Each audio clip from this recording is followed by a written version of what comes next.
नमस्कार 24x7 के साथ मैं न्यूज रिपोर्टर छिपकला आपका स्वागत एवं अभिनंदन वंदन करता हूं। जैसा कि आप लोग जानते हैं, देश की सबसे बड़ी पार्टी बन चुकी है इसमें काकरोच जनता पार्टी, और हमारे जिले के जो कि नए अध्यक्ष बन चुके हैं, जिला अध्यक्ष काकरोच जनता पार्टी के। और आपसे उनसे कुछ सवाल जवाब करते हैं, पूछते हैं जनता काकरोच जनता पार्टी के बारे में, क्या उसके वादे हैं, क्या नारे हैं। काकरोच जनता पार्टी का नारा बहुत बड़ा है। अक्सर लोग काकरोच को मारने का उम्मीद रहते थे। काकरोच कहीं पर भी देखते थे तो घर में लगता था उनको रहने पर दिक्कत है।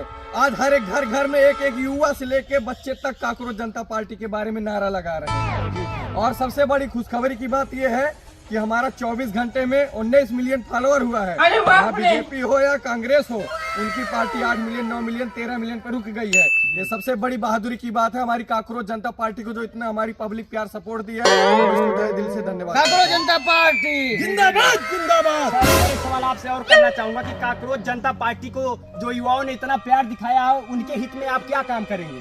देखिए, मैं सबसे पहले ये बोलना चाहूंगा, जो एक नारा लगता था, वादा नहीं विकास करेंगे, साथ दीजिए काम करेंगे, तो मैं इस नारे को बिखार देता हूँ। अभी तक जितनी पार्टियां थी, 15 साल 20 साल हो गया, जो काम नहीं कर पाई, वो काम को मैं सिर्फ 24 घंटे में करके दिखाऊंगा। हर युवाओं को सरकारी नौकरी दिलवाऊंगा। हमारे देश के हर नेता का सबसे बड़ा झूठ ही होता है।